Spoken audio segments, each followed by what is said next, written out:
다니엘 레비 회장이 최근 팬포럼에서 손흥민을 공개적으로 무시했다는 사실이 영국 내에서 화제가 되고 있습니다. 특히 이번 사건은 손흥민의 계약 연장이 아직 해결되지 않은 상황에서 발생해 손흥민의 이적은 시간 문제일 뿐이라는 의혹이 제기됐습니다.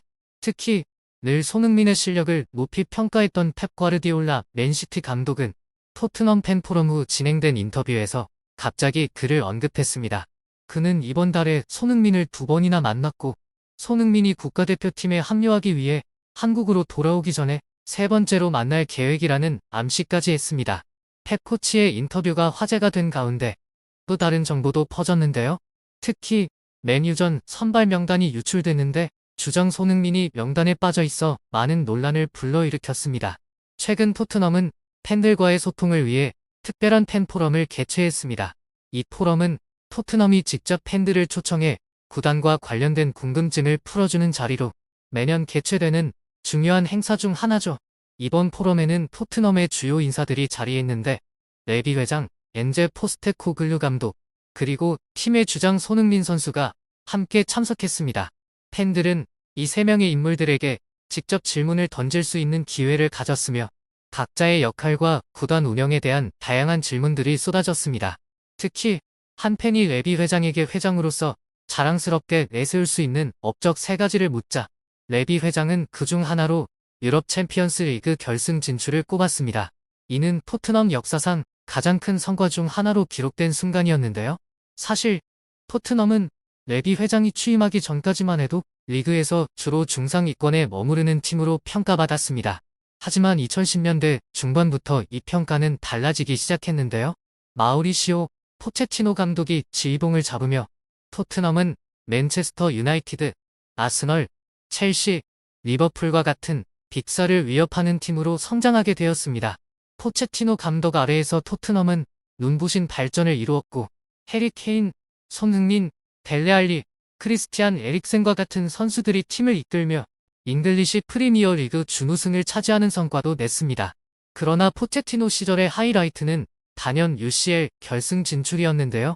그 여정은 그야말로 드라마틱했습니다.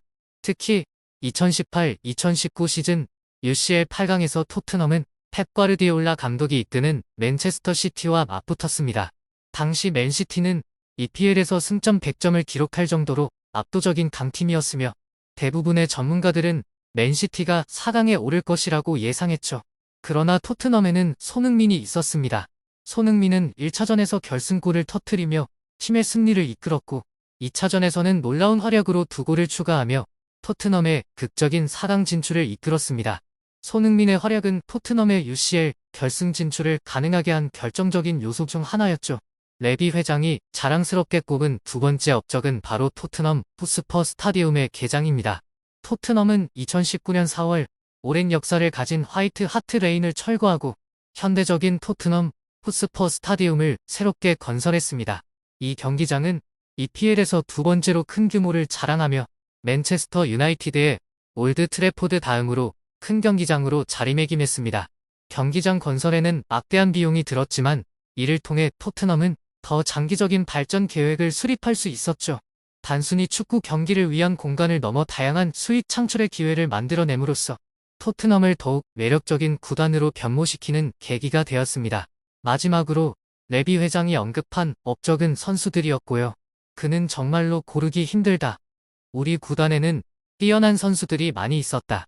그들과 함께할 수 있었던 것은 나에게 큰 영광이었다. 한 명만을 선택하기는 어렵다. 가레스 베일, 디미타르 베르바토프, 해리 케인 같은 선수들이 있었다고 답했습니다. 그러나 이 대답에서 손흥민의 이름은 빠져 있었는데요. 이 발언은 특히 센스가 부족한 것으로 보였습니다. 이날 행사에 손흥민이 함께 참석했다는 점을 고려하면 구단의 주장인 손흥민을 조금 더 부각시키는 발언이 나올 수도 있었기 때문입니다. 토트넘 팬들은 모두 인정하듯 손흥민은 구단 역사상 가장 위대한 선수 중 하나로 평가받고 있는데요. 굳이 손흥민을 특별히 띄워주지 않더라도 그가 토트넘에서 만들어낸 찬란한 역사는 충분히 레비 회장의 유산으로 언급될 자격이 있습니다.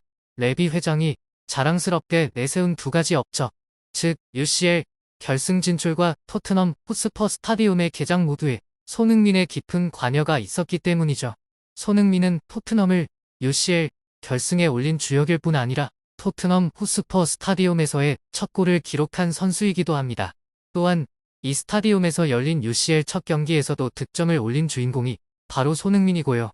그는 해리 케인과 함께 경기장에서 뛰어난 활약을 펼쳤고 케인이 팀을 떠난 후에도 홀로 토트넘을 이끌며 헌신했습니다. 물론 가레스 베일과 디미타르 베르바토프의 헌신을 폄하하려는 의도는 전혀 없는데요. 다만 손흥민이 이뤄낸 업적은 이 두 선수가 토트넘에서 성취한 것보다 훨씬 큽니다. 베일은 토트넘에서 237경기에서 71골 53도움을 기록했고 베르바토프는 102경기에서 46골 29도움을 기록했는데요. 두 선수를 합친 기록조차도 손흥민의 414경기 164골 86도움에 미치지 못하죠. 만약 레비 회장이 손흥민의 업적을 베일이나 베르바토프보다 낮게 평가하고 있다면 이는 분명 실망스러운 일일 것입니다. 특히 손흥민의 재계약과 관련된 잡음이 있는 시점에서 레비 회장의 발언이 더 큰 논란을 불러일으키고 있습니다. 손흥민이 지금까지 보여준 헌신과 기량을 감안하면 그는 재계약을 받아 마땅하죠.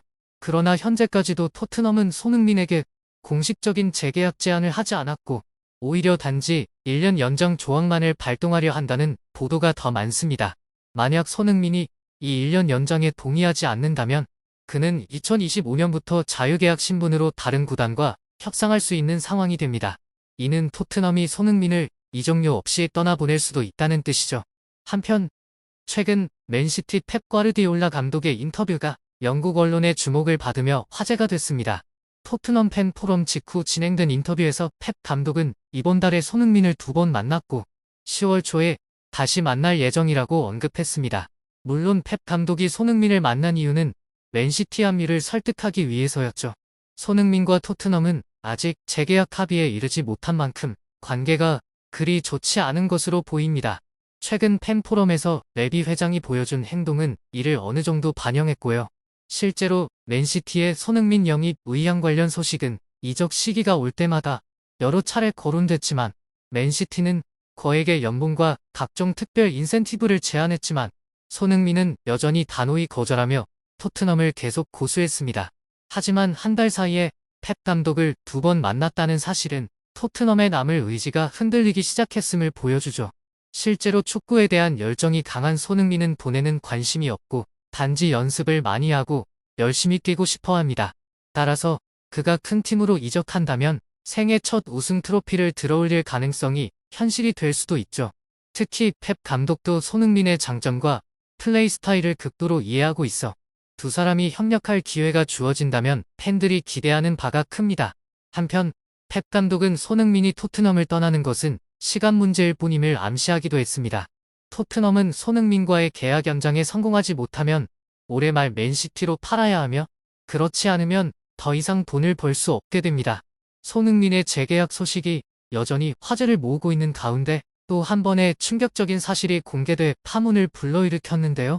이번 주말 열리는 맨유전의 선발 명단이 갑자기 SNS에 퍼졌는데 가장 충격적인 것은 명단에 손흥민이 없다는 점입니다.